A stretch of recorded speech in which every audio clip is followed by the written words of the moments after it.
બરોડા બાર એસોસિએશનની ચૂંટણી યોજાવાની છે, જેમાં મહત્વની ભૂમિકા ધારાશાસ્ત્રી હિતેશ ગુપ્તાને આપવામાં આવી છે। બાર એસોસિએશનની ચૂંટણી આગામી 19 ડિસેમ્બરે યોજાશે। આવતીકાલે ફોર્મ ભરવાનો છેલ્લો દિવસ છે। 1 થી 5 ડિસેમ્બર ફોર્મ ભરવાના દિવસો હતા અને જેમાં આજે પણ ઘણા બધા ઉમેદવારોએ ઉમેદવારી નોંધાવી છે, દાવેદારી નોંધાવી છે। મહત્વની ભૂમિકા વિશે વાત કરીએ તો ચૂંટણી કમિશનર તરીકેની જવાબદારી એડવોકેટ હિતેશ ગુપ્તાને સોંપવામાં આવી છે। તેઓ આગામી જે ચૂંટણી યોજાવાની છે તેને લઈને તમામ જે કાર્યવાહી છે તે હાલ કરી રહ્યા છે। બરોડા બાર એસોસિએશનની ચૂંટણીમાં મુખ્ય ચૂંટણી અધિકારી તરીકે અલકાબેન જાદવ જવાબદારી નિભાવી રહ્યા છે। ચૂંટણી અધિકારી તરીકે દ્વારકેશ હરિભક્તિ, ચૂંટણી કમિશનર તરીકે ધારાશાસ્ત્રી હિતેશ ગુપ્તા, ચૂંટણી અધિકારી તરીકે વિકાસ શાહ અને હિતેશ પટેલ હાલમાં યોજાનારી વકીલ મંડળની જે ચૂંટણી છે તેને લઈને તેઓ મહત્વની ભૂમિકા નિભાવશે।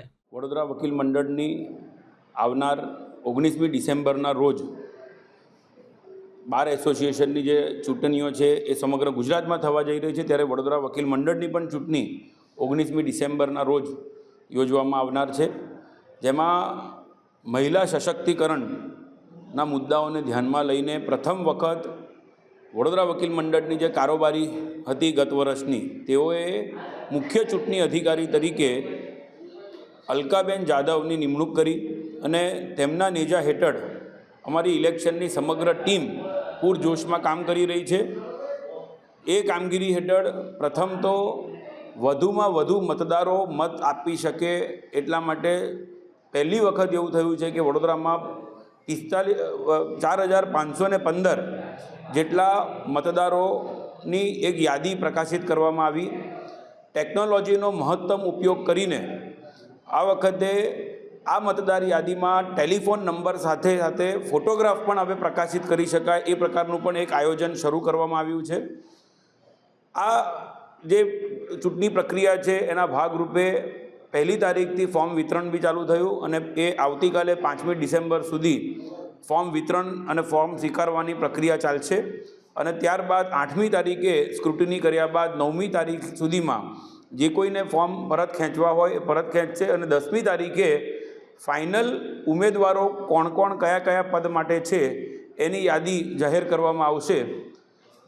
ખૂબ જ સરસ રીતે અને સારી રીતે વધુમાં વધુ મતદાન થાય એવી ચૂંટણી અધિકારીઓએ જવાબદારીપૂર્વક કામ કરવાનું નક્કી કર્યું છે અને અમે જે પ્રકારે મતદાર યાદી તૈયાર થઈ છે, અમને ચોક્કસ ખાતરી છે કે મતદાર યાદી બનાવવામાં એક ઐતિહાસિક આંકડો જો અમે મેળવી શક્યા છે તો તે દિવસે મહત્તમ મતદાન થાય એના માટે પણ તમામ જૂના રેકોર્ડ બ્રેક થઈ જાય એ પ્રકારે સારી રીતે મતદાન થાય અને વધુમાં વધુ મતદાન થાય એ પ્રકારનું અમે ચોક્કસપણે આયોજન કરીશું। તમને શાની જવાબદારી સોંપવામાં આવી છે?